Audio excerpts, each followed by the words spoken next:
Después de una discusión, mi hijo canceló mi vuelo y me dejó sola en el aeropuerto de Cancún a las 2 de la mañana, sin teléfono, sin cartera, sin un solo peso en la bolsa. Yo estaba ahí, de pie frente a la puerta de embarque internacional, con la piel helada por el aire acondicionado, los ojos ardiendo de cansancio y el corazón completamente destrozado. Y justo cuando los guardias de seguridad comenzaban a acercarse, un hombre apareció desde el fondo del pasillo, alto, elegante, de mirada firme. Se inclinó hacia mí como si me conociera de toda la vida y susurró una frase que no voy a olvidar nunca. Fingo a ser mi esposa. Mi chofer ya viene en camino. Y luego agregó, sin cambiar el tono de voz: su hijo va a arrepentirse de haberla dejado aquí, se lo aseguro. Sí, mi hijo, mi único hijo, el mismo al que crié sola, con 3 empleos y sin ayuda de nadie. El mismo que me prometió que este viaje a Cancún sería un descanso para las 2 almas cansadas, terminó arrojándome como basura en un aeropuerto extranjero, con una sonrisa falsa y una frialdad que no creí posible. Todo por una discusión absurda, por una diferencia de opiniones. Todo porque pedí cambiar mi asiento junto a la ventana. Y lo que vino después fue peor. Él me quitó la bolsa de las manos, me dijo bajito: siempre has sido una carga. Y desapareció entre los filtros de seguridad, llevándose mis documentos, mi celular, mi dignidad. Y ahí me quedé yo, Estela Jiménez, con 68 años, usando una blusa de lino arrugada, los dedos entumecidos por el miedo y una sensación que no puedo explicar, la certeza de que mi propio hijo me odia. Intenté hablar con los empleados del aeropuerto, pero nadie hablaba español con fluidez. Mi inglés limitado no alcanzaba para explicar que había sido abandonada por mi hijo y que no tenía forma de regresar ni comunicarme con nadie. Y entonces, cuando la desesperación ya me estaba ahogando, él apareció, el desconocido, un hombre de piel canela, cabello plateado y un acento tan fino como su traje. Se acercó con paso decidido y con una mezcla de urgencia y respeto, me tomó del brazo con firmeza. Confíe en mí, pregunte después. Y en ese momento hice lo impensable.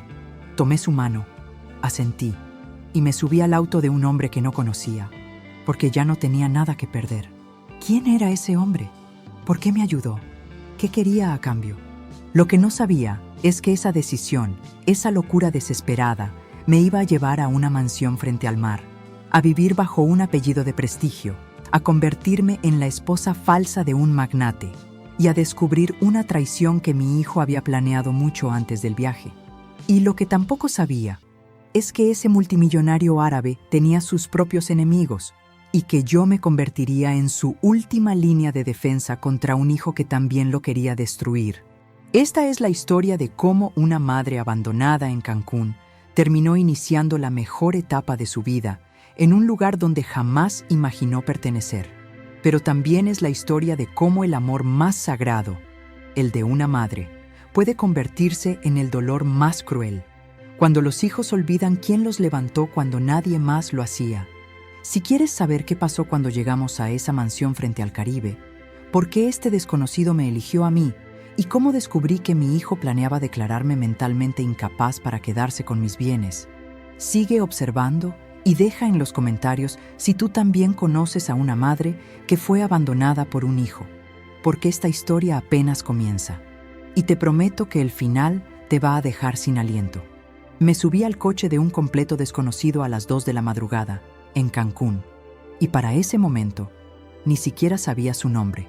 Lo único que tenía claro era que mi hijo, Tomás, me había dejado sola, sin pasaporte, sin celular, sin dinero y sin una gota de dignidad, y que ese hombre de traje oscuro, con voz grave y pasos firmes, me había dicho algo que todavía retumbaba en mi cabeza: fingo a ser mi esposa, y su hijo se va a arrepentir. El coche era un BMW blindado, con los vidrios polarizados, asientos de piel negra y un olor que no supe si venía del auto o del perfume carísimo que él usaba. El chofer no dijo una sola palabra, solo manejaba con precisión de cirujano. Yo iba muda, temblando, tragándome el miedo. ¿Qué estaba haciendo? ¿Qué me estaba pasando? Tenía 68 años Era una mujer retirada que había trabajado más de 30 años como directora de una escuela primaria en Guadalajara, viuda desde hacía 15 años, y ahora ahí estaba, sentada en la parte trasera de un coche de lujo, sin saber a dónde me llevaban, ni por qué este hombre me había elegido a mí. Finalmente, cuando el coche se internó en una carretera bordeada por palmeras y hoteles de lujo, él habló. Me llamo Khaled Al-Nassar. Tengo 72 años. Nací en Kuwait, pero viví más de 20 en México. Mi esposa murió hace 8 meses. Y mañana tengo una cena muy importante con inversionistas que no confían en hombres viudos. Necesito que finja ser mi esposa por unas horas. Y antes de que lo malinterprete, no es nada indebido. Solo necesito una presencia creíble, alguien que parezca tener una vida estable a mi lado.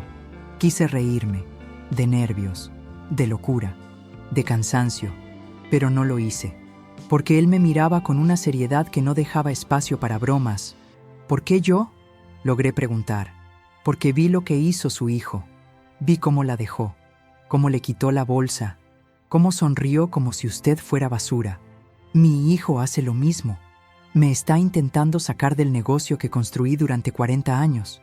Y entonces, sin avisar, me ofreció un trato. Le doy un lugar donde dormir, comida caliente, un teléfono nuevo para que pueda llamar a quien desee. Y cuando todo esto termine, le entrego 300,000 pesos mexicanos, en efectivo, como agradecimiento. 300,000. Era más de lo que gané en mis últimos 3 años de trabajo antes de jubilarme. Y aún así, dudé. No por el dinero, sino por la sensación de estar traicionándome a mí misma. Porque yo no era una mujer que aceptara limosnas. No era alguien que fingiera ser lo que no era. Pero luego pensé en Tomás. En cómo me miró a los ojos antes de quitarme la bolsa. En cómo me culpó por la muerte de su padre, diciendo que si no hubiera sido tan controladora, tan dependiente, su papá jamás habría tomado ese auto aquella noche de la tragedia. Pensé en las veces que me llamó una carga, en cómo me hizo creer que yo no valía nada sin su ayuda. Y entendí una cosa, no me estaba vendiendo, me estaba salvando. «Sóname, ¿está bien?», le dije a Khaled. «Acepto fingir ser su esposa, con una condición». «¿Cuál?», preguntó él, sorprendido. «Que me ayude a descubrir por qué mi hijo realmente me trajo a Cancún. Porque esto no fue una explosión emocional, fue algo planeado, premeditado». Khaled sonrió por primera vez, una sonrisa pequeña, pero genuina. «Entonces, señora Estela, tenemos un acuerdo». Nos dimos la mano. Y sin saberlo, en ese momento, firmé con la piel un pacto que iba a cambiar mi vida entera. La casa de Khaled estaba en Isla Mujeres, una mansión blanca frente al mar turquesa, con un muelle privado, jardines de orquídeas y columnas de piedra que parecían sacadas de una película. Yo, que apenas si podía pagar el predial de mi casa en Guadalajara, ahora iba a dormir en una recámara con vista al Caribe, cama king size y sábanas más suaves que el algodón. Mara, la ama de llaves, me recibió con calidez inesperada. «Señora Estela, siéntase como en su hogar. Aquí no tiene que fingir nada, solo descansar». Pero yo no podía descansar. Esa noche lloré hasta quedarme sin lágrimas.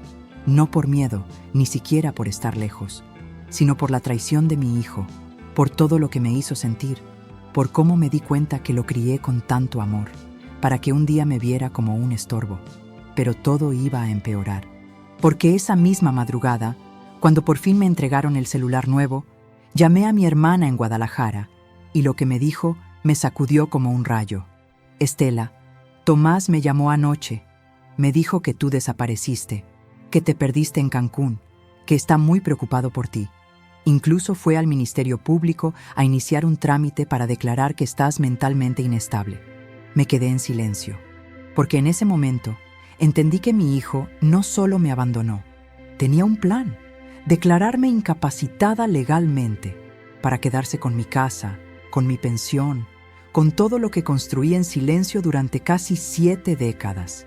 Y ahí, en esa habitación de lujo que no era mía, en un país que no era mío, tomé la decisión más dura de mi vida. Mi hijo me quiere fuera, entonces voy a volver, pero como la versión más peligrosa de mí. Si creíste que Estela ya tocó fondo, espera a ver lo que va a descubrir sobre su hijo, porque Tomás no actuó solo, y lo que hizo podría llevarlo a prisión. Las pruebas, la mentira del accidente del esposo de Estela, y una traición firmada con su propia sangre. El sol apenas comenzaba a salir cuando bajé las escaleras de mármol con los pies descalzos. Mara ya estaba en la cocina, preparando café turco y pan de masa madre recién horneado, como si lo más normal del mundo fuera que una señora mexicana despertara en una mansión en Isla Mujeres. Me ofreció una taza y preguntó si había podido dormir. Le dije que sí. Era mentira. No cerré los ojos ni un solo minuto, no después de la llamada con mi hermana. Tomás había ido a declarar que yo estaba desaparecida. No solo eso, había dicho que presentaba comportamientos erráticos desde hace meses y que, según él, necesitaba protección legal. Protección. Qué palabra más retorcida. Años atrás, esa misma persona, mi hijo, me rogaba que vendiera la casa para invertir en un proyecto seguro que nunca existió. Ahora, después de negarme, pretendía quitarme hasta la capacidad de decidir por mí misma. Tomé el celular que Khaled me había dado y marqué el número que estaba anotado en un papel junto al cargador. Sonó una vez, dos. A la tercera, él contestó: «Estela, ¿estás bien? Necesito hablar contigo. Ahora». Me dijo que me esperaba en su oficina, al fondo del jardín, una construcción separada de la casa principal. Caminé hasta allá con el corazón apretado. Lo encontré sentado frente a una mesa de cristal, rodeado de pantallas y documentos en árabe, español e inglés. En ese espacio no había cuadros, ni plantas, ni adornos, solo funcionalidad, exactamente como parecía ser él. Mi hijo inició el proceso para declararme mentalmente incapaz. Le solté sin rodeos. No es solo abandono, Khaled, es un plan. Él me escuchó sin interrumpirme. Ni una sola vez me pidió que bajara la voz o que me calmara. Solo dejó que hablara. Y cuando terminé, levantó una ceja con la misma calma con la que se toman decisiones empresariales de millones de dólares. Ya sospechaba. ¿Te dijo tu hermana algo más? Solo que fue al Ministerio Público y que está moviendo todo muy rápido. Y si no me presento pronto en México, puede solicitar una tutela provisional. Eso no va a pasar, dijo él, con la seguridad de alguien que ya lo había resuelto en su cabeza. Vamos a frenarlo. ¿Cómo? Entonces, por primera vez desde que lo conocí, Khaled no habló como empresario ni como hombre. Habló como alguien que también había sido traicionado por su propio hijo.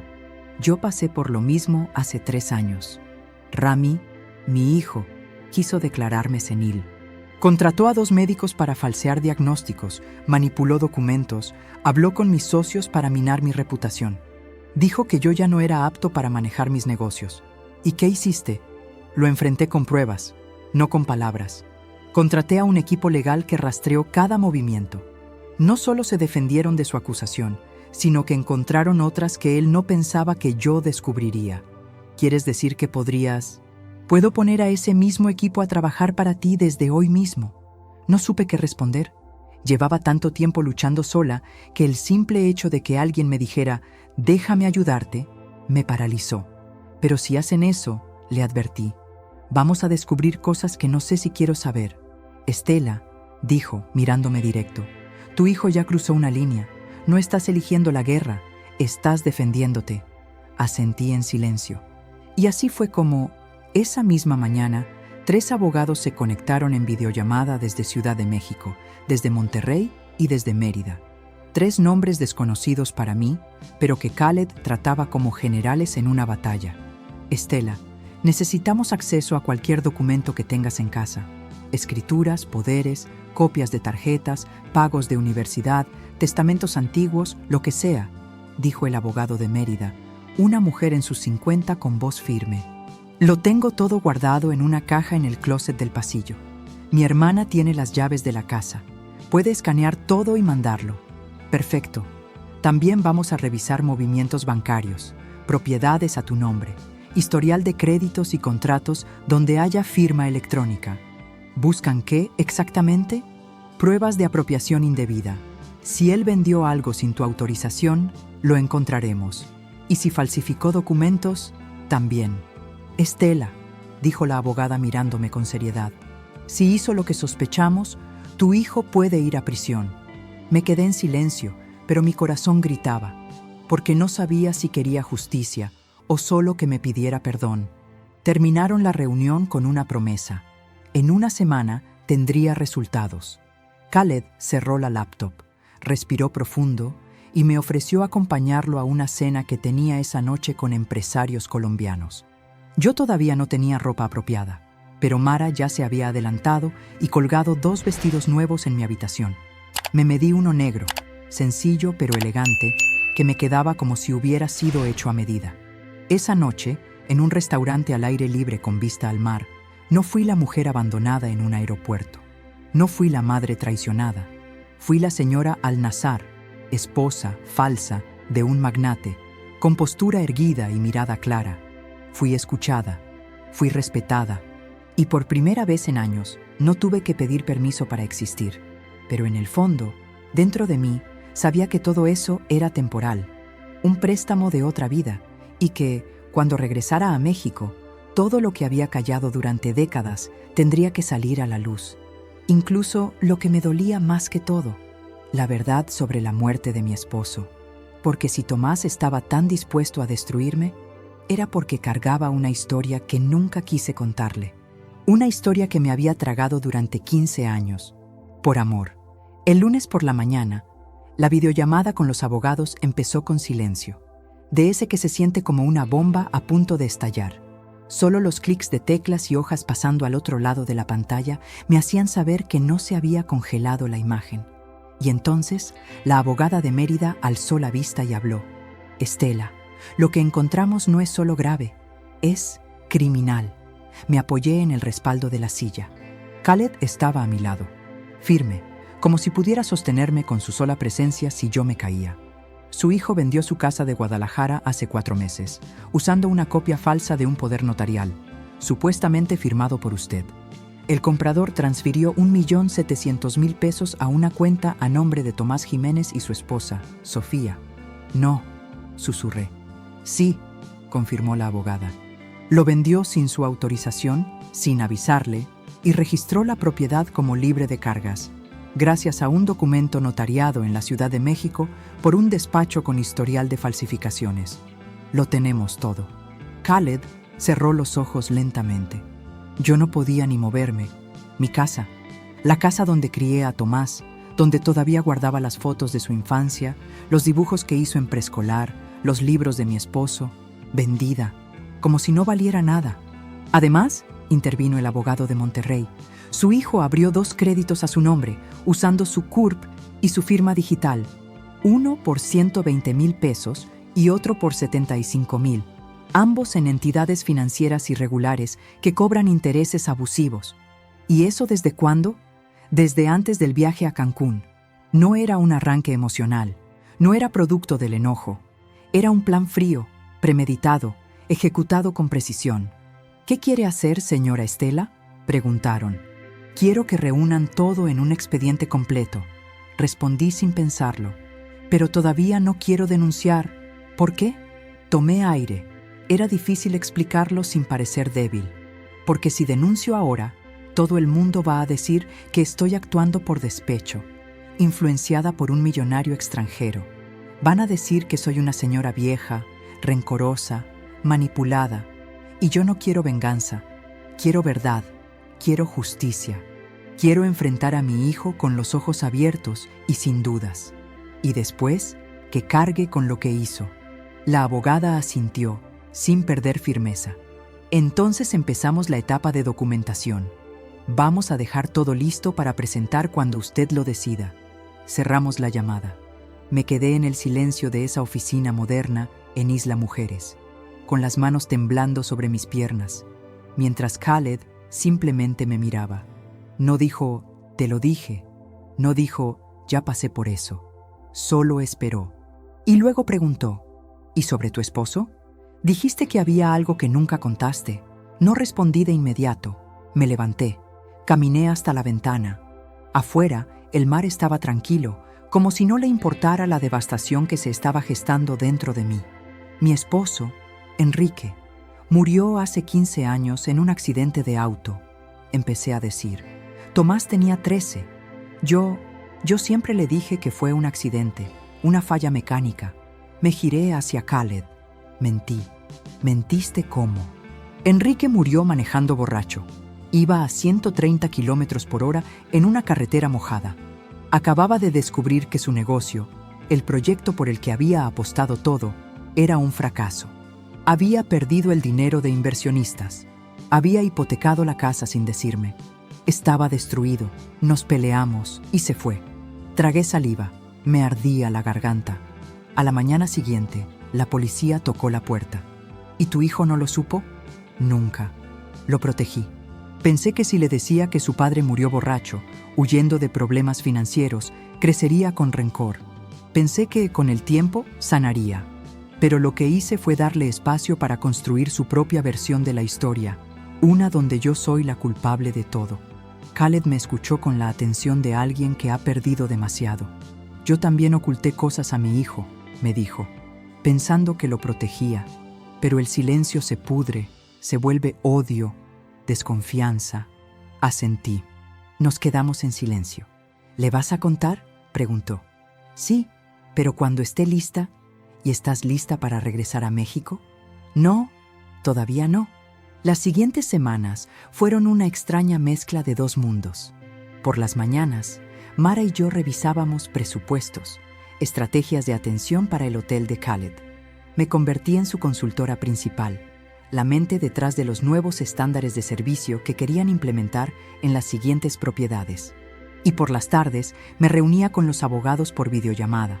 Me enseñaban documentos, me explicaban estrategias, me mostraban extractos, fechas, transferencias, y todo apuntaba a lo mismo. Mi hijo me había visto como una oportunidad de negocio. Una noche salimos a caminar por el muelle privado. Khaled llevaba una camisa blanca de lino y sandalias. Parecía más relajado que nunca. Estela, dijo, sé que esto no fue parte del plan, que entraste a mi coche por desesperación, no por destino, pero tengo una propuesta que va más allá de fingir. Lo miré con cautela. ¿Qué tipo de propuesta? Legal, fría, con contrato. Habla claro, Khaled. Cásate conmigo, no como farsa, no por negocios, por conveniencia mutua, por protección. Tú necesitas una base legal para evitar que tu hijo te quite lo que es tuyo. Yo necesito un matrimonio estable para terminar de frenar el proceso judicial de mi hijo, que aún intenta declararme incompetente. Me reí, no porque fuera gracioso, sino porque era la cosa más absurda que había escuchado, y al mismo tiempo tenía sentido. ¿Y qué gano yo, además de un nuevo apellido?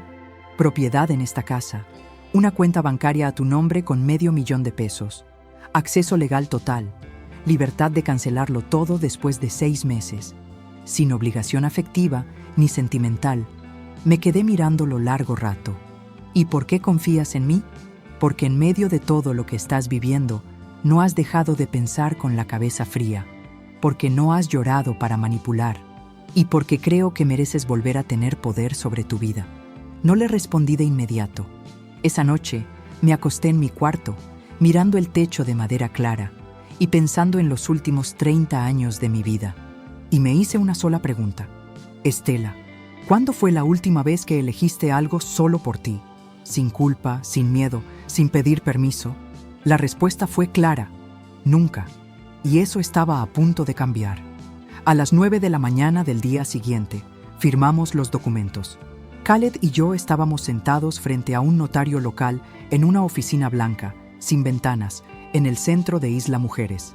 Ni flores, ni fotos, ni testigos con lágrimas. No hubo romance.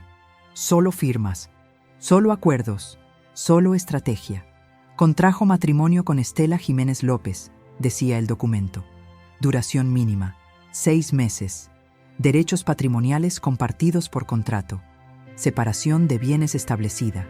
La pluma me tembló en la mano, no por miedo, sino porque entendía que ese trazo, esa simple línea de tinta, era un parteaguas irreversible.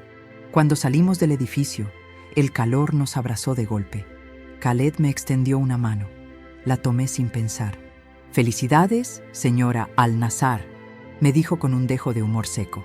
Es oficialmente esposa de un hombre con 3 enemigos declarados y un hijo con intenciones homicidas, si lo preguntas. ¿Y usted?, le respondí. Acaba de casarse con una mujer con un hijo que quiere meterla a un psiquiátrico para quedarse con su pensión. Parecemos hechos el uno para el otro. Ambos reímos, por primera vez con naturalidad, y por primera vez en mucho tiempo. Sentí que tenía el control. Esa misma tarde, Khaled transfirió a una cuenta a mi nombre la cantidad acordada, $500,000. El banco me notificó con un correo que casi no supe leer de la emoción. Había trabajado toda mi vida como directora de una escuela pública. Nunca había visto esa cantidad en mi cuenta. Nunca había sentido esa sensación de autonomía absoluta. No le pedí permiso a nadie para comprar lo que necesitaba. No tuve que explicarle a mi hijo para qué quería gastar. No dependía de nadie más que de mí. Y eso no tiene precio.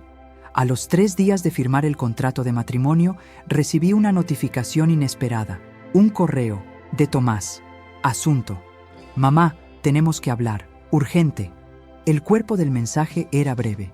Sé que estás en Cancún. No sé con quién ni por qué. Pero te pido, por lo que más quieras, que regreses. Las cosas se salieron de control. No firmes nada. No hagas nada. Solo vuelve. Te lo ruego. Me quedé mirando la pantalla sin pestañear. Khaled entró a la sala justo en ese momento. ¿Todo bien?, le mostré el mensaje sin decir una palabra. Él lo leyó, lo volvió a leer y luego me vio. Lo sabe. ¿Qué cosa? Que te casaste, que ya no puede moverse como antes. Y ahora tiene miedo. El sabor del triunfo no era dulce. Tenía un toque amargo, como el de la verdad que llega demasiado tarde. ¿Qué vas a hacer?, me preguntó. Esperar. Esa misma semana, los abogados terminaron el expediente completo. 123 páginas, fotografías de documentos falsos, capturas de transferencias, conversaciones entre Tomás y su esposa Sofía, donde hablaban de la venta de la casa y de dejarme lo suficientemente confundida para justificar la tutela. Lo tenían todo. Y aún así, no denuncié. No todavía, porque antes necesitaba una última cosa: mirar a mi hijo a los ojos y decirle todo lo que había callado. Volamos a Guadalajara un martes por la noche. Khaled me acompañó, no como esposo sentimental, sino como lo que se había convertido para mí, mi respaldo, mi paz, mi compañero. Cuando aterrizamos, Mara ya había contactado a Eleonora, mi hermana, para coordinar todo. Nos alojamos en un departamento temporal, discreto, lejos de cualquier círculo social conocido. A la mañana siguiente, me arreglé con la misma ropa que llevaba cuando fui abandonada en el aeropuerto. Blusa de lino beige, pantalón claro, zapatos bajos, porque quería que él me viera igual que ese día, pero con otra mirada, con otra estela. Llamé desde un número nuevo. Tomás contestó de inmediato. «Mamá, estoy en Guadalajara, quiero verte. Hoy, en persona, a solas, a las 7, en la casa de tía Eleonora, y te advierto, si no vienes, presento todo ante la fiscalía mañana». Hubo un silencio largo. «Está bien», dijo. «Voy». Cuando lo vi llegar esa noche, sentí que se me encogía el pecho. Seguía siendo mi hijo, el mismo que me pidió dormir con él después del funeral de su papá, el que lloraba cuando lo dejaban en la escuela, el que me decía «Ma» en voz bajita cuando se enfermaba. Pero ya no era el mismo. El hombre frente a mí tenía la mirada perdida, la piel seca, el cuerpo encorvado por el peso de sus propias decisiones. Y aún así, me vio como si la culpable fuera yo. «¿Por qué hiciste esto?», me dijo sin saludar. «¿Yo? ¿Qué hice?». «Todo esto, casarte con un millonario, armar esta farsa. ¿Por qué? Porque tú vendiste mi casa, porque me declaraste mentalmente inestable, porque usaste mi firma para pedir créditos, porque me dejaste abandonada en un país extranjero como si fuera basura». Tomás bajó la cabeza. Respiró hondo. No negó nada. Necesitaba el dinero. Sofía y yo estábamos endeudados, y tú no usabas esa casa, la casa donde lo crié, donde enterré a su padre, donde guardaba cada carta que él me escribió de niño. ¿Y la tutela? ¿También era por necesidad? No contestó. «Tomás, Le dije con voz baja pero firme. Lo sé todo. Tengo los documentos, los audios, los chats. Podría mandarte a prisión mañana si quisiera. Él se quebró, se llevó las manos a la cara y empezó a llorar. Y lo que dijo me rompió de nuevo. Lo hice porque te odiaba, porque papá murió por tu culpa, porque tú siempre fuiste la fuerte, la que lo presionaba, la que lo rebasaba. Y yo crecí pensando que tú lo destruiste. Entonces lo solté.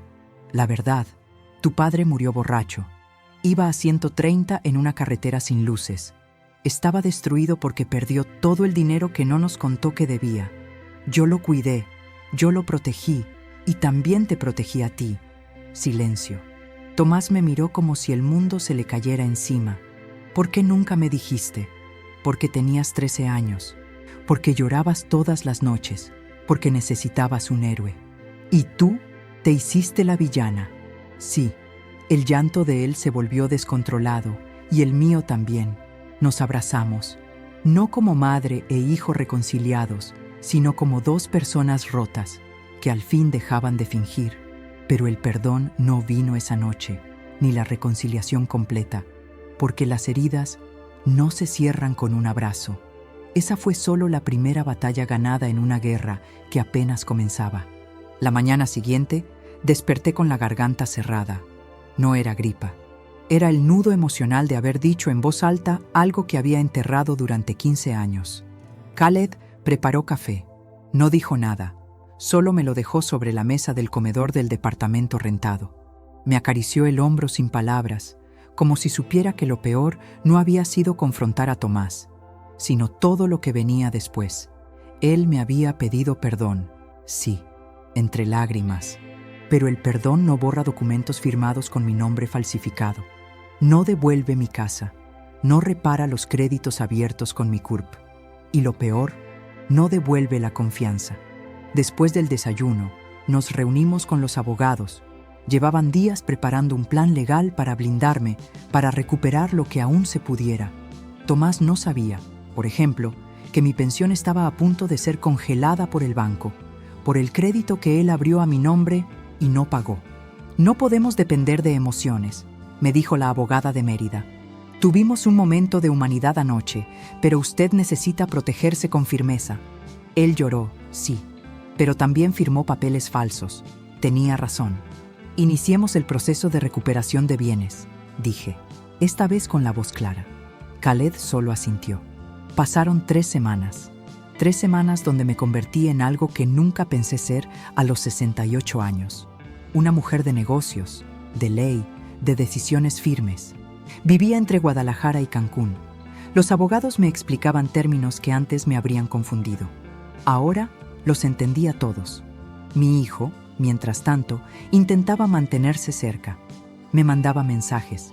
Me preguntaba si necesitaba algo. Decía que quería enmendar las cosas. Pero yo ya no era la misma mujer a la que abandonó en el aeropuerto. No necesitaba de su redención para seguir adelante. Y entonces, una tarde, lo cité. No en casa de Eleonora. No en ningún lugar público.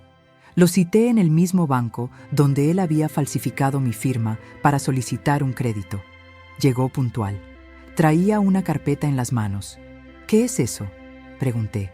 Es la documentación para cancelar el crédito que abrí en tu nombre. Ya hablé con el banco. Asumí la deuda completa. Lo observé sin expresión. Por dentro, mi corazón latía con fuerza. Pero por fuera, mi rostro era piedra. ¿Y la casa? Tomás tragó saliva. Estoy en eso. Hablé con el comprador. Está dispuesto a revenderla al mismo precio. Voy a pedir un préstamo a mi nombre. Pagaré todo. No dije nada. También cancelé la cuenta conjunta con Sofía. Y me estoy separando de ella. Esa parte me tomó por sorpresa. ¿Por qué? Porque ella sabía todo. Me empujó. Me convenció. Me dijo que si no lo hacíamos, tú ibas a dejarme todo a mi primo el abogado. Que no lo merecía. Que ya te habías vuelto vieja, lenta, manipulable. Sentí un golpe en el estómago. No por las palabras, sino porque mi hijo las repitió sin pensarlas. Como si parte de él todavía creyera que sí lo merecía. Tú sabes que no soy manipulable, le dije. Lo sé ahora, respondió. Levanté la vista y lo miré directo. Tomás, Ya no vamos a volver a ser lo que fuimos. No después de todo esto. No después de haberme dejado sola en otro país. No después de haber usado mi nombre para firmar cosas ilegales. Pero voy a darte una sola oportunidad de enmendar. Una. Vas a devolver todo, con intereses, con disculpas públicas. Y después te vas a mantener al margen de mi vida. Vi el pánico en sus ojos. ¿Estás diciendo que no quieres que te vea más? Estoy diciendo que ya no soy la mamá que se queda callada para no incomodarte, que ya no soy la señora sumisa que carga con tu ira, con tu dolor, con tu culpa. Tú tendrás que decidir si quieres ganarte un lugar en mi vida como adulto, no como hijo. Y si no lo haces, estaré bien. Estoy casada, estoy protegida, tengo independencia. No necesito que me quieras, necesito que me respetes. Tomás se quedó ahí, sentado, respirando hondo, sin una palabra, y yo me levanté. Tienes 7 días. Si no cumples, los abogados presentan todo. Salí del banco con la frente en alto. Esa fue la primera vez que yo sentí que no era una madre luchando por perdón, sino una mujer exigiendo justicia. De vuelta en Cancún, Khaled me esperaba en el jardín de la casa. Estaba leyendo. Tenía los lentes puestos, camisa remangada y una copa de jugo de granada en la mano. Cuando me vio llegar, solo dijo: ¿Lo hiciste? Lo hice. ¿Y cómo te sientes? Me senté junto a él, sin contestar de inmediato. Miré el mar al fondo, el cielo naranja de la tarde, el sonido de las olas lejanas. Libre, le dije finalmente. Libre por primera vez en mi vida. En los días siguientes, comenzamos a planear algo que nunca imaginé: la inauguración de nuestro primer hotel boutique en Tulum. Y ahí, entre planos, presupuestos y decisiones de diseño, empezó a pasar algo extraño entre Khaled y yo. Ya no ensayábamos papeles, ya no hablábamos con distancia, nos reíamos, nos buscábamos, nos acompañábamos incluso en silencio. Una noche, cenando en el patio, él me tomó de la mano sin aviso, la sostuvo con firmeza. Calor, cuidado. Estela, me dijo, ¿qué pasaría si este contrato no tuviera fecha de caducidad? Yo no supe qué responder, porque en mi pecho comenzaba a germinar algo que yo creí muerto desde hacía muchos años: la posibilidad del amor. No le respondí, no porque no quisiera, sino porque tenía miedo de que lo que sentía fuera una ilusión pasajera, una mezcla de gratitud, confusión y el extraño alivio de sentirse vista después de años. Khaled retiró lentamente su mano. No insistió. Solo me miró con esa expresión suya que no pedía nada, pero lo decía todo. No tienes que responder ahora, dijo suavemente. Solo quería que supieras que si decides quedarte más tiempo, ya no será por protección legal. Será porque tú lo quieres. Me levanté de la mesa, no por incomodidad, sino porque necesitaba espacio para pensar. Caminé sola por el muelle. La noche estaba tibia, sin viento. El mar parecía un espejo negro.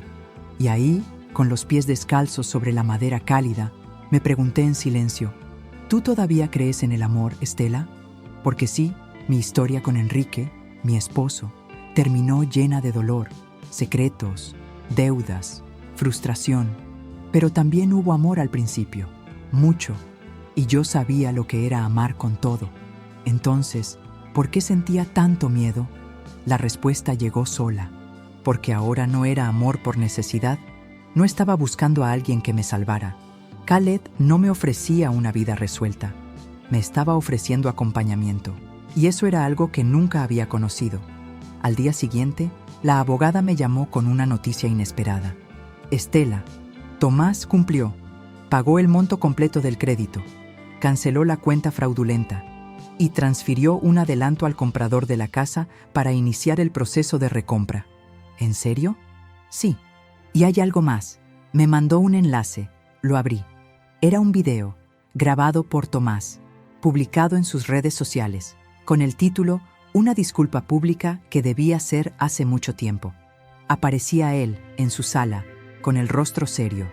Soy Tomás Jiménez, y hoy quiero asumir públicamente los errores que cometí contra la persona que me dio la vida, mi madre.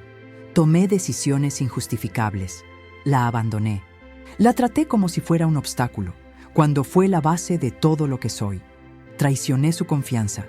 Y aunque nada va a reparar por completo lo que hice, quiero empezar de nuevo con lo único que puedo ofrecer hoy: mi verdad, mi arrepentimiento y mi disposición a corregir, aunque no me perdone. Cerré el video con la vista nublada. No lloré, no sentí alivio. Sentí una especie de silencio interno, como si por fin se cerrara una herida que ya no sangraba, pero que nunca había sanado. No lo compartí, no lo comenté, solo mandé un mensaje breve a la abogada. Dile que gracias, pero que aún no quiero hablar. Y fue verdad, aún no, porque aunque las disculpas sanan, no construyen confianza. Eso se gana con tiempo, con actos, con constancia. Y yo, después de todo lo que viví, ya no regalaba mi paz a cualquiera. Esa noche me senté junto a Khaled en la terraza.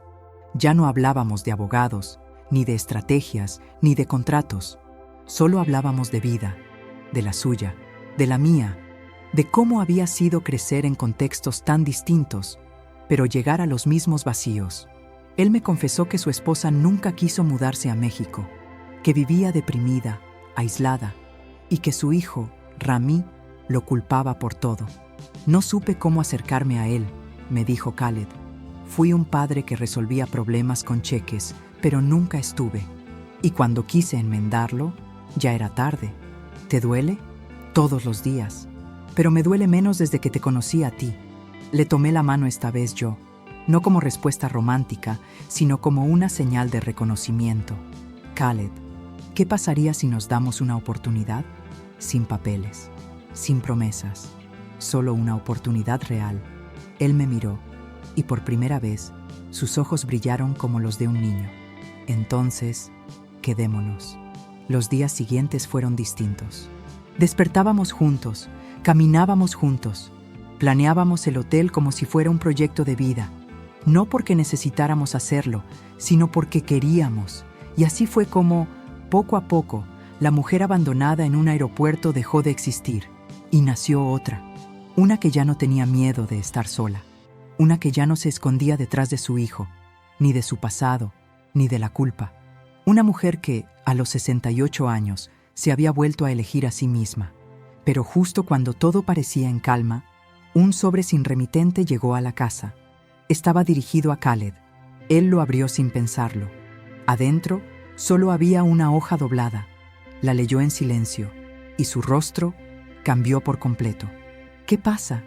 Me miró. El papel temblaba en su mano. Es una amenaza. De mi hijo. Lo tomé. Y ahí estaba, escrito a mano. Si no dejas a esa mujer, voy a destruir todo lo que construiste, empezando por ella. Khaled guardó la nota en silencio. La dobló cuidadosamente. La colocó dentro de un sobre nuevo y caminó hasta la caja fuerte del estudio sin decir palabra. No hubo pánico en su rostro, ni furia. Solo ese tipo de frialdad peligrosa que aparece cuando un hombre ha sido traicionado demasiadas veces por sangre de su propia sangre. Yo lo seguí con la mirada desde el marco de la puerta. Algo dentro de mí gritaba que esto ya no era solo mi historia. Ya no era una mujer lastimada por su hijo.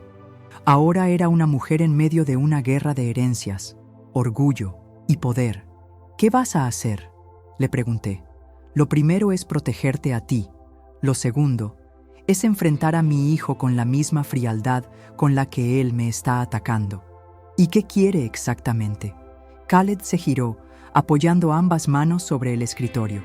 Control. Toda su vida lo tuvo todo sin esfuerzo. No sabe perder. Y ahora que su padre se casó con una mujer que no puede manipular, siente que su imperio se le escapa de las manos. Los abogados llegaron esa misma tarde desde Ciudad de México. Con ellos, un equipo de seguridad privada contratado por Khaled. Era la primera vez en mi vida que tenía guardaespaldas. No me sentí poderosa. Me sentí en peligro. «Doña Estela», dijo uno de los agentes, «necesitamos saber si alguien más ha intentado contactarla. ¿Algún número desconocido? ¿Visitas extrañas?» «No, solo Tomás, pero él no sabe nada de esto». El abogado mayor de Khaled levantó la vista. «¿Está segura que su hijo no tiene contacto con el hijo del señor Khaled?» «No», contesté.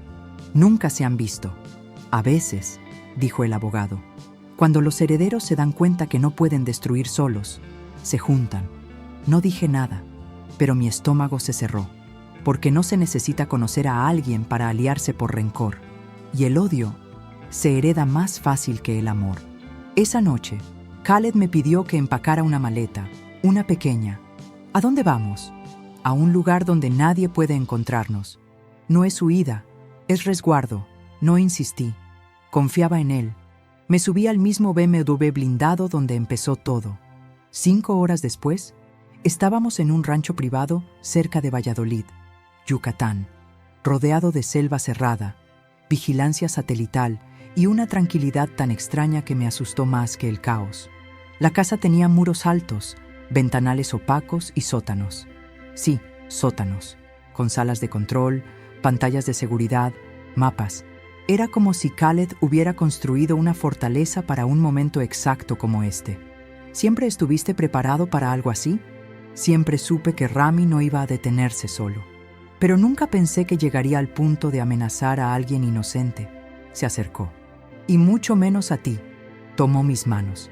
Estela, si tú quieres alejarte de todo esto, yo lo entendería. Ya te devolví tu estabilidad. Tu casa está en proceso de recuperación. Tu nombre está limpio. Podrías volver a tu vida y dejarme enfrentar esto solo. ¿Y dejar que esa amenaza se cumpla? Te protegería. Negué con la cabeza. No, porque ahora esto también es mi guerra. No solo por ti, Khaled, sino porque nadie más va a decidir por mí. Nunca más. Y entonces empezamos a preparar el contraataque. Los días en el rancho pasaban en tensión constante. Dormíamos poco. Comíamos a ratos. Revisábamos grabaciones, escuchas legales, movimientos bancarios, registros de llamadas de Rami. Y entonces el primer dato llegó. Don Khaled, dijo uno de los técnicos. Su hijo transfirió grandes cantidades de dinero a una cuenta en Guadalajara, a nombre de una mujer llamada Sofía del Valle. Sofía, la esposa de Tomás. Me quedé helada. ¿Qué clase de transferencias?, preguntó Khaled. Depósitos de más de 200,000 pesos, después de la boda de ustedes dos. ¿Después de que Estela y yo nos casamos? Exacto. No necesitábamos más. La alianza estaba confirmada. Rami y Sofía estaban operando juntos. Y lo más probable era que Tomás no tuviera idea. Esa noche hablé con Tomás. Lo cité por videollamada, sin explicarle el motivo. Se conectó desde su sala, sin Sofía cerca. Yo no quería darle detalles aún. Solo hice una pregunta. «Tomás, ¿tú confías en tu esposa?». La pregunta lo descolocó. «¿Por qué me preguntas eso?». Solo responde. «No lo sé. Estamos separados, pero sí, supongo. ¿Y sabes con quién habla cuando tú no estás?». Silencio. ¿A qué viene todo esto? Tú confiaste en ella para usarme. Ahora, ella confía en alguien más para usarte a ti. Y terminé la llamada. No era venganza, era un aviso. Porque aunque él me había hecho daño, yo no quería verlo destruido. Solo quería que entendiera lo que se siente cuando uno es traicionado por quien más cree conocer. 2 días después, Sofía intentó abandonar el país, con una maleta llena de dinero en efectivo, joyas que no eran suyas y documentos falsificados. Fue detenida en el aeropuerto de Mérida gracias a la alerta que Khaled había colocado con su equipo. Esa misma noche, Rami desapareció. Dejó su departamento en la Ciudad de México, desactivó su línea y no hubo más movimientos en sus cuentas.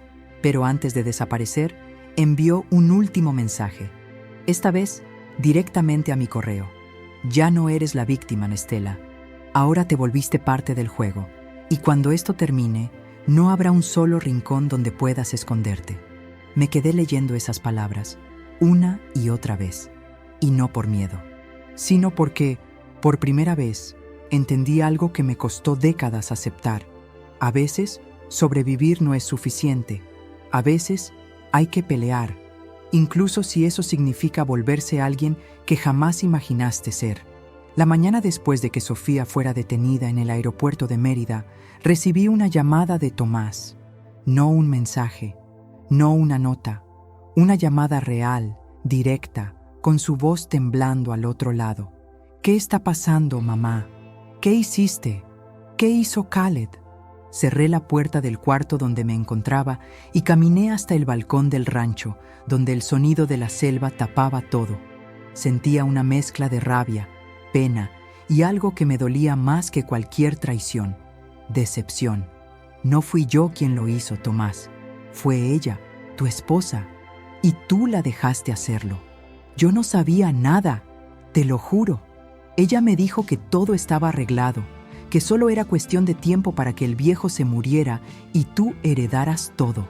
¿Y tú lo creíste? Yo pensé que era un acuerdo. No sabía que Sofía hablaba con ese hombre, con el hijo de Khaled. Mi voz se endureció. Tú vendiste mi casa, tú falsificaste mi firma, tú me dejaste sola en un aeropuerto en otro país, con el corazón reventado. Silencio. Ya no hay nada que salvar entre nosotros, Tomás. Lo único que puedes hacer ahora es no estorbar. Y si tienes algo de dignidad, coopera, porque lo que viene no lo vas a poder detener. Corté. Me temblaban los dedos, no de tristeza, sino de una certeza que me estaba calando hasta los huesos. Lo peor todavía no había pasado. Esa tarde llegaron los resultados de las pericias legales, un documento de más de 300 páginas, detalles, fechas, transacciones, correos, llamadas. La conexión entre Rami y Sofía era tan clara como cruel. Habían intentado montar un fraude financiero conjunto. Querían hacer parecer que Khaled había perdido facultades mentales y que yo lo estaba manipulando como su esposa para quedarme con sus bienes.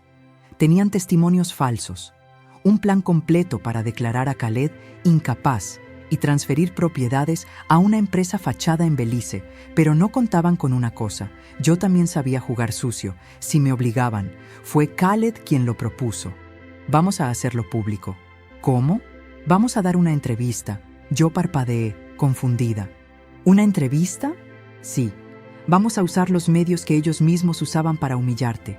Vamos a contar la verdad, toda, con pruebas. ¿Y si no nos creen?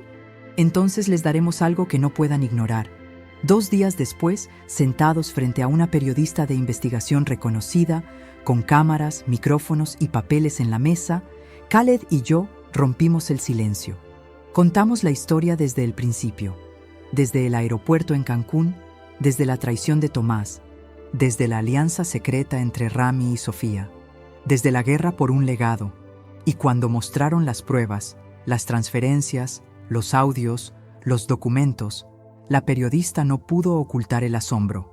¿Y por qué deciden hablar ahora?, preguntó. Khaled fue claro: porque nos cansamos de escondernos, porque ellos contaron una historia. Ahora vamos a contar la real. La entrevista se volvió viral en menos de 24 horas. Titulares en redes sociales, en noticieros, en foros de empresarios. Multimillonario kuwaití denuncia a su propio hijo por intento de fraude millonario junto a la esposa de su nueva pareja. Estela Jiménez, de jubilada a figura clave en el escándalo empresarial del año. Una madre traicionada por su hijo se convierte en pieza clave en la caída de un imperio financiero. Pero todo eso tuvo un precio. Una noche, mientras dormíamos en el rancho, una camioneta negra intentó cruzar el portón principal. El sistema de seguridad los detuvo, pero los hombres alcanzaron a lanzar una bomba de humo al jardín delantero. No hubo heridos, pero el mensaje era claro: sabemos dónde están, no se sientan seguros. Después de eso, ya no hubo tiempo para dudas, ni para miedos, solo para actuar. Los abogados de Khaled activaron cargos penales en contra de Rami. Se enviaron oficios a Interpol, se bloquearon cuentas, se congelaron activos y se activó un juicio de exclusión del testamento. Pero yo también hice algo. Yo, Estela, decidí iniciar una demanda penal contra Sofía y contra Tomás. No por venganza, sino por justicia. Y esa fue la decisión que partió mi vida en dos. Porque una semana después, en la puerta del rancho, apareció una niña de 5 años, con 2 trenzas, ojos grandes y una mochila pequeña. Iba acompañada de una mujer mayor, la vecina de mi hermana Eleonora. «Disculpe, ¿usted es doña Estela?», me preguntó la mujer. «Esta es Abril. Dice que quiere hablar con usted». Que usted es su abuela. Yo me congelé. ¿Qué dijiste? La niña me miró. Mi papá se llama Tomás. Mi mamá, Sofía. Pero mi mamá se fue. Y mi papá llora mucho. No supe qué decir, porque esa niña era mi nieta. Una nieta que yo no sabía que existía. Una nieta que mi propio hijo nunca me presentó. Una niña que ahora estaba ahí, parada frente a mí, buscando un lugar, en medio de la guerra que su propia familia había desatado. Abril se quedó parada frente a mí, sujetando con fuerza una mochila rosada con el cierre roto y un osito de peluche colgando de un lado. Tenía el cabello enmarañado, los zapatos sucios y una mirada que no correspondía a una niña de 5 años. Era una mirada de alguien que ya había entendido que el mundo puede romperte, incluso antes de aprender a escribir bien su nombre. ¿Quieres pasar?, le pregunté, con un hilo de voz. Ella solo asintió. La mujer que la acompañaba, una señora morena con el cabello recogido y voz de vecina de toda la vida, me explicó: Tomás me la dejó hace 2 días. Me dijo que iba a resolver algo y regresaba, pero no volvió. No tengo cómo cuidarla. No es mía, no soy familia. Y la niña no deja de decir que quiere ver a su abuela, que su papá le dijo que si algo salía mal, viniera contigo. Me temblaron las piernas. Abril entró al rancho sin miedo, como si su instinto supiera que ahí no había armas, ni gritos, ni golpes, solo un refugio. Se sentó en el sofá del recibidor, bajó la mochila y me miró. ¿Tú eres la mamá de mi papá? Me arrodillé frente a ella. Sí, mi amor, soy tu abuela. Ella frunció los labios, como si hubiera estado conteniéndose todo el camino. Mi mamá me gritaba mucho. A mi papá también. Un día le pegó. Yo lo vi. Y ahora nadie me quiere decir dónde está. Yo quería responderle, decirle que todo iba a estar bien, pero no podía prometerle algo que ni siquiera yo sabía. Khaled llegó 20 minutos después. Había ido a una reunión en Cancún con el equipo legal.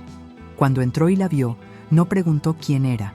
Solo se arrodilló junto a mí, puso una mano sobre mi hombro y dijo: ¿Cómo se llama? Abril, le respondí. La niña lo observó con curiosidad, sin miedo. ¿Y tú quién eres? Soy el esposo de tu abuela, pero puedes decirme Khaled, si quieres. Ella se encogió de hombros. ¿Sabes cocinar? Khaled sonrió. Sé pedir comida muy buena. ¿Te gusta la pizza? Abril asintió con fuerza. Esa noche, los 3 comimos pizza sentados en el piso de la sala. Khaled le trajo crayones. Yo le preparé una manta con almohadas. Y por primera vez desde que Sofía fue detenida y Rami desapareció, reímos. Una niña de 5 años, sin entender del todo lo que pasaba, nos devolvió algo que creíamos perdido, un poquito de normalidad. Pero al día siguiente, el reloj volvió a correr. Tomás seguía desaparecido. Ni llamadas, ni mensajes, ni movimientos bancarios. El equipo de seguridad intentó rastrearlo, pero parecía haberse esfumado. Fue entonces cuando Khaled hizo una pregunta que nadie había considerado. ¿Y si no está escondido? ¿Y si alguien ya lo encontró y lo está obligando a callar? La idea no era absurda. Rami seguía prófugo.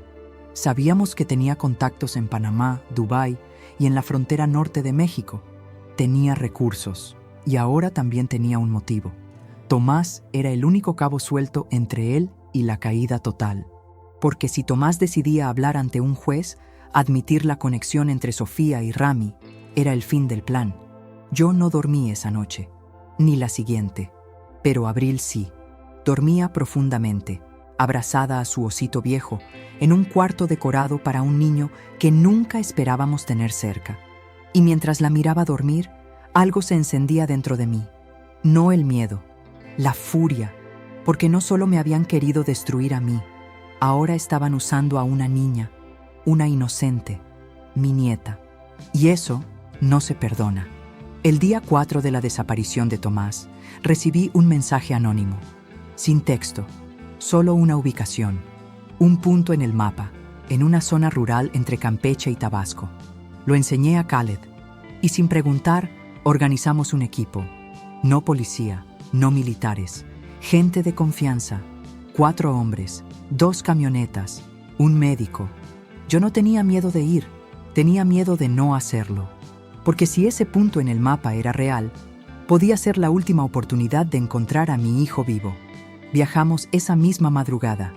Al llegar, descubrimos una vieja casa abandonada entre palmas y árboles altos.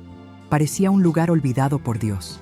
Y ahí, en el suelo, entre botellas rotas y basura, estaba Tomás, deshidratado, golpeado, flaco y encadenado al tubo de un fregadero. Mis piernas se doblaron. Khaled me sostuvo. Los hombres lo liberaron sin una palabra. Tomás apenas podía hablar. Solo dijo una frase, con los labios partidos. Lo escuché decir tu nombre. ¿Quién? Pregunté temblando. Rami. Dijo que ya no eras una amenaza, que ibas a desaparecer tú también, muy pronto. Lo llevamos de inmediato a una clínica privada. No llamamos a la policía. No todavía. Y mientras lo atendían, mientras le cosían una ceja rota y le colocaban suero en el brazo, Khaled me tomó la mano y dijo: «Te dije que esta guerra no se iba a ganar solo con fuerza legal. Entonces, ¿con qué se gana?».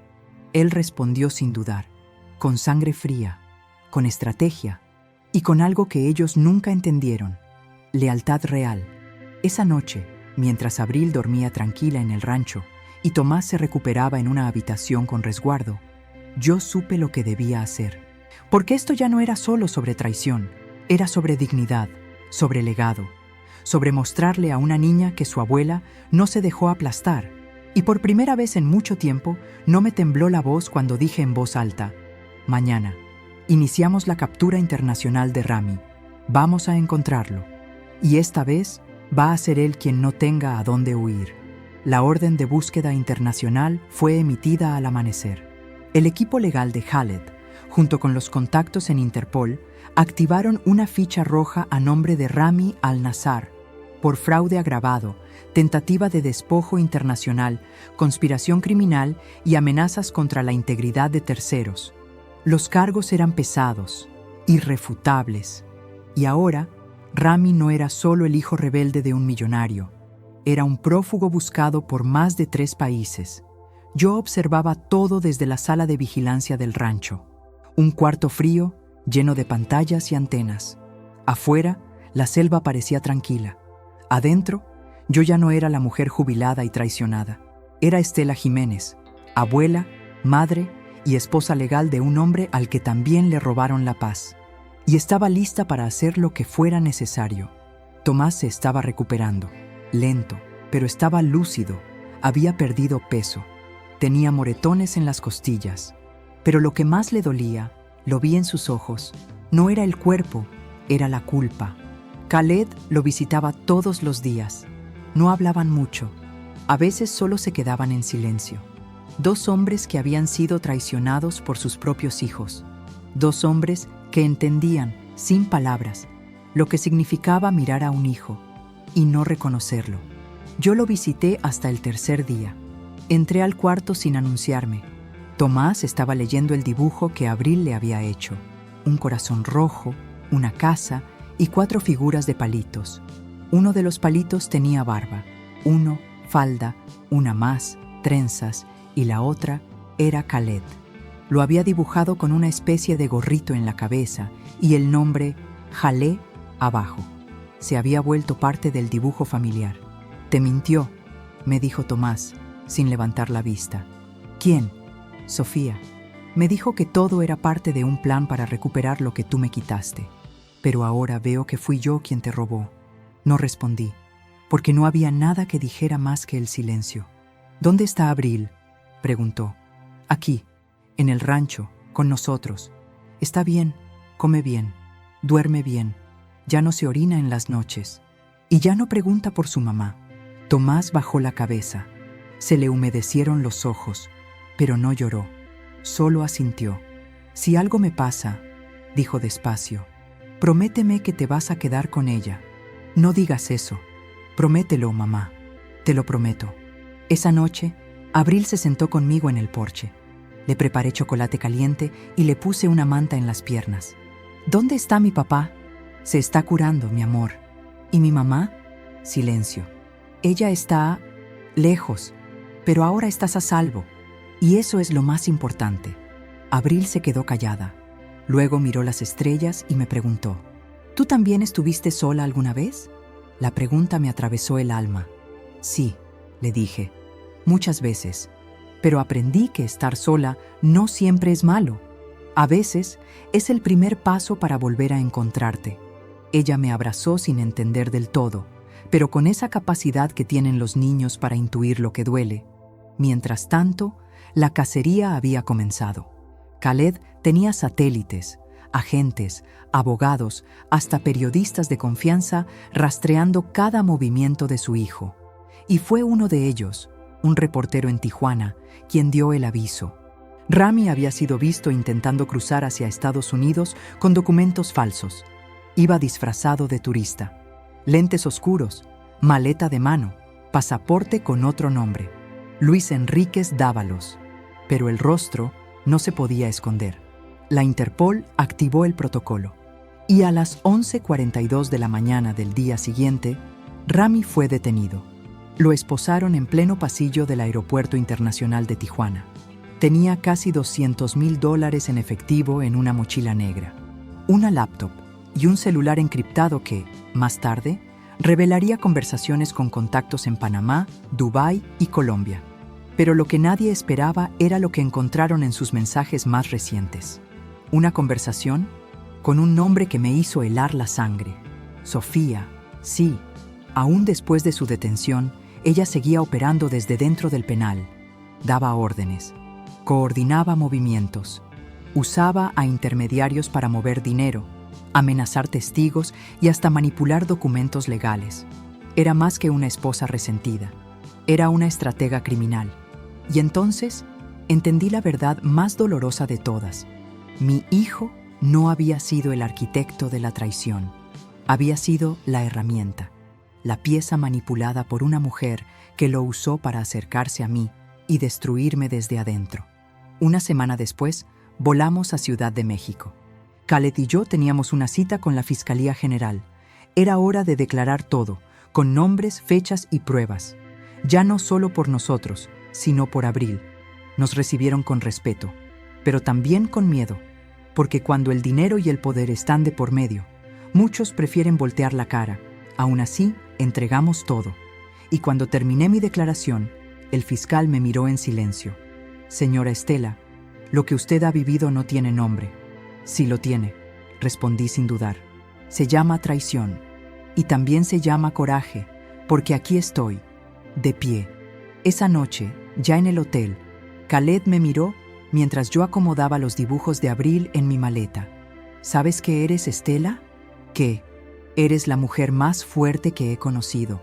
No soy fuerte, Khaled. Estoy cansada, pero aprendí algo. ¿Qué? Que no importa cuántas veces me tumben, siempre me vuelvo a levantar. Él se acercó, me abrazó, y por primera vez, no lo hizo como protector, lo hizo como igual, y me susurró al oído.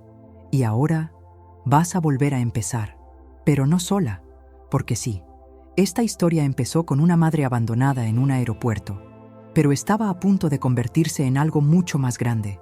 La historia de cómo una mujer reconstruyó su vida y puso de rodillas a todos los que intentaron destruirla. El juicio se programó para dentro de 90 días.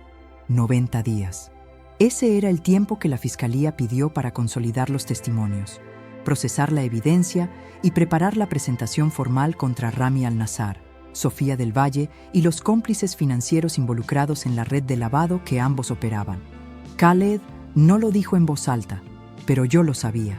Enfrentar a su propio hijo ante un tribunal iba a ser su mayor humillación, pero también su última forma de decirle al mundo que no se puede construir poder sin integridad.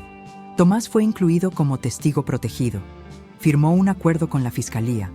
Aceptó colaborar a cambio de inmunidad parcial. Y yo, Estela, fui convocada no como víctima, sino como testigo clave, como la única persona que había estado en ambos frentes, que había sido usada, manipulada, abandonada, y aún así se negó a rendirse. Regresamos al rancho con Abril. Khaled contrató un equipo de psicólogos infantiles especializados.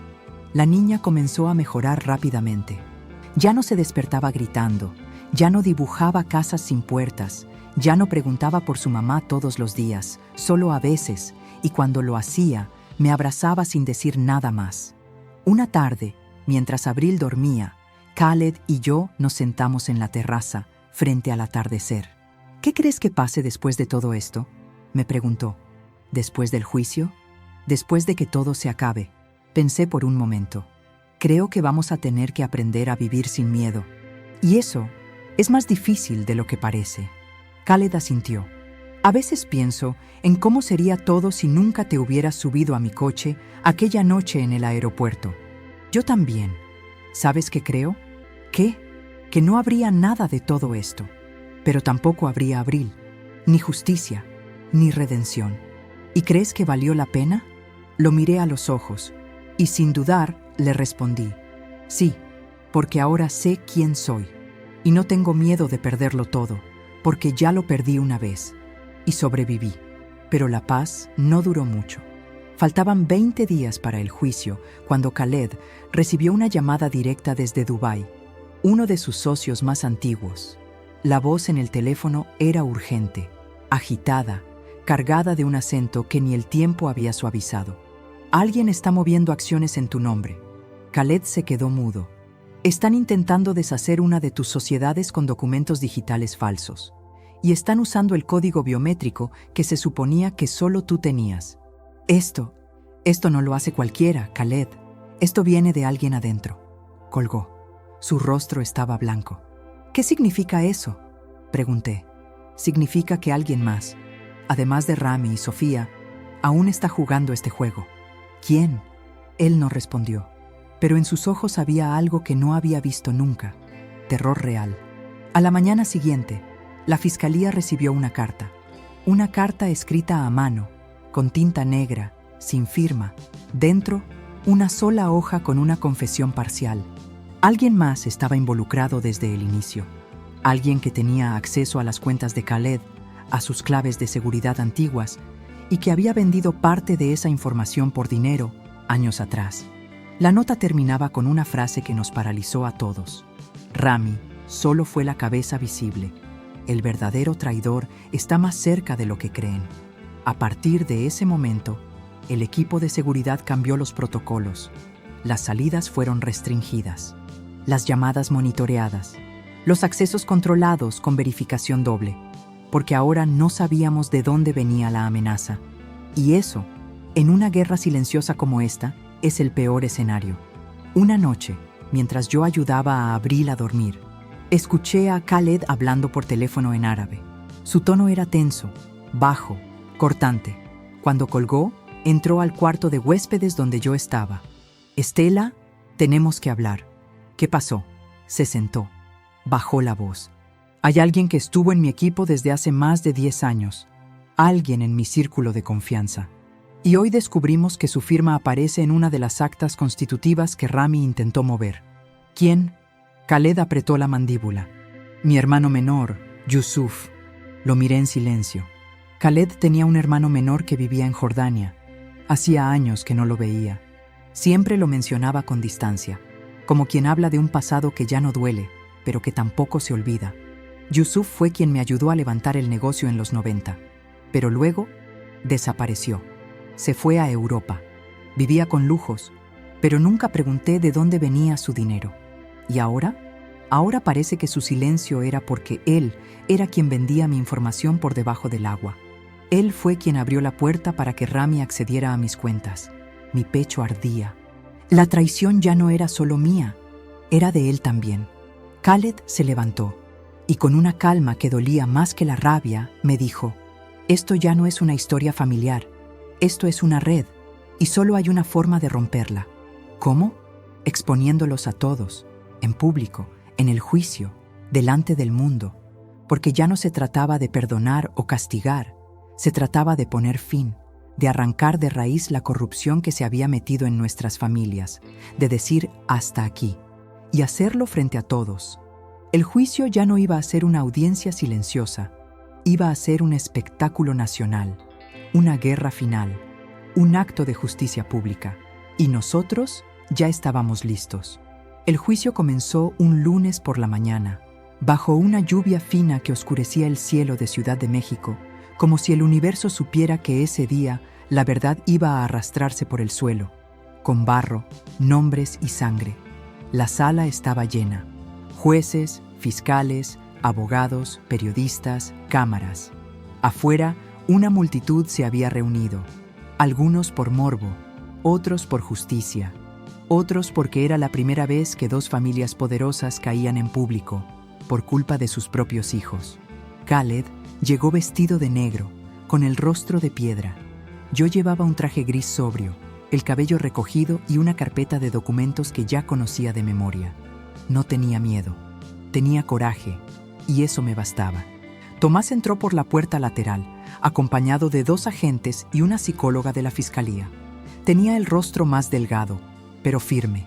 Su mirada ya no era la del niño confundido que me había lastimado. Era la de un hombre dispuesto a cargar con lo que hizo. Y luego, entraron ellos, Sofía del Valle, elegante, fría, como si aún pensara que estaba por encima de todos. Y tras ella, con las manos esposadas, Rami al-Nazar, con ese gesto burlón que tanto me recordaba a lo peor de la ambición. Cuando sus ojos se cruzaron con los míos, sonrió. Una sonrisa vacía, pero en el fondo, yo sabía que él ya había perdido. El juicio comenzó con las pruebas, transferencias bancarias, registros de llamadas, mensajes cifrados entre Sofía y contactos de Rami, audios donde él mismo decía: cuando suelten a Estela, ya estará destruida. Y Khaled, bueno, lo vamos a hacer ver como un viejo senil manipulado por una esposa ambiciosa. Los jueces tomaban notas, los abogados contraatacaban, intentaban sembrar dudas, pero la verdad era sólida, innegable, y entonces fue mi turno. Me pidieron que subiera al estrado. Los flashes de las cámaras no me intimidaron. Tampoco la presencia de Sofía, sentada con las piernas cruzadas y esa mirada de superioridad. Ni siquiera Rami, que no parpadeaba mientras yo hablaba. Tomé el micrófono y comencé. Mi nombre es Estela Jiménez López. Tengo 68 años. Y esta es la historia de cómo me dejaron sola en un aeropuerto, sin teléfono, sin dinero, sin dignidad, y cómo, en vez de rendirme, decidí levantarme y pelear.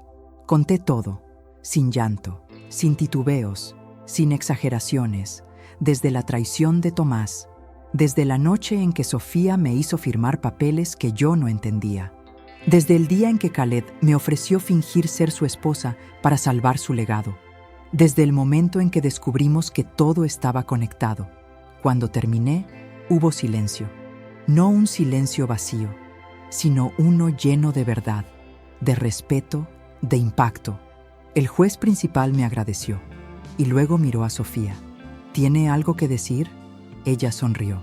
Sí, que todo esto es una farsa, una estrategia bien armada por 2 personas mayores que no quieren aceptar que su tiempo ya pasó y que están usando a esta mujer como escudo, porque ella es la única que tiene algo que perder, su nombre.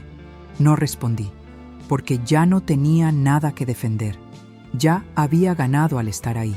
El juicio continuó durante días. Testigos, peritos, abogados. Cada pieza se fue encajando como un rompecabezas inevitable. Y en el día número 5, Tomás pidió declarar. Su abogado le había dicho que no era necesario, pero él insistió. Se subió al estrado con el rostro pálido. Tomó el micrófono y con voz temblorosa dijo: «Yo fui parte de esto». Y aunque al principio no entendía todo lo que Sofía planeaba, cuando abrí los ojos ya estaba muy dentro. Ella me decía que mi mamá no merecía lo que tenía, que estaba vieja, loca, que había que protegerla de sí misma. Y yo le creí. Hizo una pausa. Pero la verdad es que yo no quería protegerla. Quería castigarla, por cosas que nunca fueron su culpa, por no haber sido la mamá perfecta que yo me inventé. Y por eso, casi la destruyo. Se giró hacia mí. «Mamá, no sé si algún día me vas a perdonar, pero estoy aquí para asumir lo que hice, porque tú me diste la vida y yo casi te la quito». Yo no lloré, Tomás sí, y por primera vez no me dolió verlo llorar.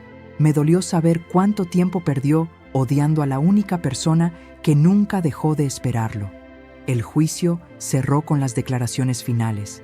Khaled no quiso hablar. Solo dijo una frase, mirando directamente a su hijo. El verdadero legado de un hombre no es lo que deja en cuentas, es lo que deja en la memoria de quienes lo amaron. Y tú, Rami, no vas a dejar nada. Rami no respondió. No tenía cómo. 3 días después llegó el veredicto. Culpables: Sofía del Valle. Fraude agravado. Conspiración criminal. Usurpación de identidad. Falsificación de documentos oficiales. Condenada a 20 años de prisión. Rami Al-Nassar. Asociación delictuosa internacional. Lavado de dinero. Extorsión agravada.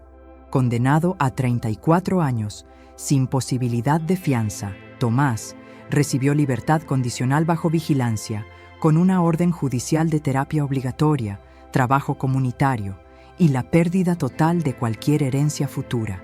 Pero siguió siendo libre. Libre para enmendar. Libre para volver a ser padre. Libre para, al menos, intentarlo. Salimos del tribunal sin prensa, nos fuimos directo al rancho, y esa noche Khaled me preparó una cena sencilla, no con chefs, no con lujos, solo con paz. Abril dibujaba en la sala, Tomás estaba en su cuarto, en silencio, y nosotros, sentados frente a frente, al fin pudimos mirarnos sin palabras pendientes. Khaled levantó su copa. Por ti, Estela. ¿Por mí? Sí, porque esta historia comenzó contigo en un aeropuerto, sin nada, y termina aquí, le dije, levantando la mía, con todo. Pero todavía quedaba una verdad más, y esa aún no la había dicho nadie.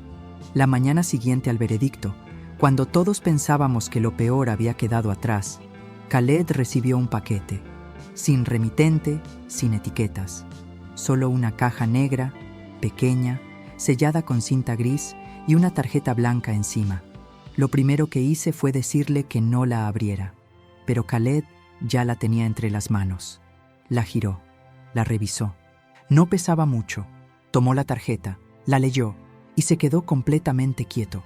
¿Qué dice?, pregunté, acercándome. Me miró y con una voz seca, apenas audible, susurró: no es el final, todavía hay alguien más. ¿Alguien más? ¿Quién? Khaled abrió la caja con una navaja pequeña. Adentro, una sola cosa, un USB. Lo metimos en una laptop sin conexión a internet. Como medida de seguridad, la pantalla se encendió. Solo había un archivo. Testimonio final. MP4. Khaled lo reprodujo. Apareció el rostro de un hombre mayor, piel morena, cabello gris corto, sentado frente a una pared blanca. Tenía una expresión de arrepentimiento y algo más, algo que se parecía demasiado al miedo. Mi nombre es Yusuf Al-Nassar. Soy el hermano de Khaled. Y esta es mi confesión. Yo contuve el aire. Durante más de 15 años, fui parte de una red financiera que vendía información de alto nivel a compradores internacionales. Cuentas, claves, herencias, contactos, todo lo que pudiera convertirse en poder. Hizo una pausa larga. Sí, fui yo quien entregó los primeros accesos a Rami. Sí, también ayudé a crear las empresas fachada. Y sí, lo hice por dinero. Khaled no se movía. Yusuf continuó. Pero hace 2 años me quise salir. Rami me amenazó. Dijo que si no seguía, iba a hundirme. Que tú, Khaled, ibas a pagar por haberme dejado fuera de la empresa familiar. Que iba a destruir todo lo que tú amabas. Y lo intentó. En ese momento, Yusuf levantó la vista y miró directo a la cámara. Pero no pudo destruir a Estela. Y ahí fue donde perdió. Mi garganta se cerró. No tengo perdón. No lo pido. Solo quiero decir una última verdad. Rami no actuó solo. Sofía tampoco. Hubo alguien más, desde el principio. Alguien que movía piezas, que los convenció a ambos de ir tras Estela. ¿Quién?, susurré. Y entonces lo dijo. Eleonora. El tiempo se detuvo. La hermana de Estela. Fue ella quien me contactó, quien convenció a Sofía de que la herencia no debía quedarse en manos de su hermana, quien manipuló a Tomás desde que era adolescente, quien lo llenó de resentimientos, mentiras, dudas. todo lo hizo desde la sombra, como siempre. Porque no le dolía tu dinero, Estela. Le dolía que tú sobrevivieras. La grabación terminó. Silencio. Solo el zumbido del ventilador de la laptop. Khaled se recargó en la silla, sin palabras, y yo no podía respirar, porque si algo no esperaba, si algo ni siquiera imaginé, era que mi hermana, mi única hermana, hubiera estado detrás de todo. De pronto, todo empezó a encajar. Los comentarios sutiles de Eleonora, las veces que me hizo sentir culpable por tener más, sus silencios cuando Tomás me evitaba, su cercanía con Sofía, su aparente desinterés cuando todo explotó. Ella estuvo ahí desde el principio. Ella sembró el odio. Ella armó el escenario. Y yo nunca la vi. Me encerré en el cuarto de huéspedes y grité. Grité como no lo había hecho desde que me dejaron en el aeropuerto. Golpeé la almohada. Tiré una lámpara. Y después me senté en el suelo, con el rostro cubierto y el alma abierta, porque no hay puñalada más cruel que la que viene de una hermana. Khaled tocó la puerta. Estela, ¿qué quieres hacer? Quiero verla. ¿Estás segura? Necesito mirarla a los ojos. Volamos a Guadalajara al día siguiente. Khaled no se despegó de mí. Tomás se quedó con Abril en el rancho, con vigilancia reforzada. No dije a nadie a dónde iba, solo a la fiscalía. Me autorizaron para confrontarla, no para castigarla aún, solo para verla, escucharla. Y así lo hice. Eleonora vivía en la misma casa de siempre. Todo estaba igual. El portón verde, las plantas secas, la música clásica a bajo volumen. Cuando abrió la puerta y me vio, se congeló. Estela. No dije nada. Solo la empujé suavemente y entré. Me senté en su sala. ¿Quieres un té?, preguntó. No vine por té. Se sentó frente a mí, con las manos en las piernas. ¿Desde cuándo?, pregunté. ¿Desde cuándo qué? ¿Desde cuándo decidiste destruirme?, suspiró. Desde que papá murió, dijo sin rodeos. Y tú te quedaste con todo, con su cariño, con la casa, con la admiración, con la paz. Yo no me quedé con nada, grité. Yo luché sola, con un hijo ingrato, un esposo que me engañaba y años de soledad. Y aún así, siempre caías parada. ¿Y por eso me traicionaste? No te traicioné, dijo, cruzando los brazos. Te igualé. No dije nada, porque en ese momento entendí que ella no sentía culpa, sentía envidia, una envidia que había podrido todo. Me levanté. La fiscalía tiene una confesión de Yusuf. Te van a llamar pronto. ¿Vienes a advertirme? No, vine a despedirme. ¿Despedirte? Sí, porque ya no eres mi hermana y yo ya no soy la mujer que tú lastimaste. Salí de la casa sin mirar atrás. No lloré, no temblé, no me quebré, porque a veces el mayor acto de amor es cerrar la puerta para siempre. Regresé al rancho esa noche. Abril me esperaba despierta. Me abrazó sin decir nada, y mientras la sostenía, me di cuenta de algo.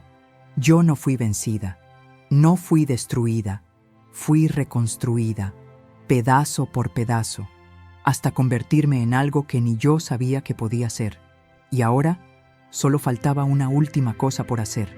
El sol estaba saliendo cuando tomé la decisión.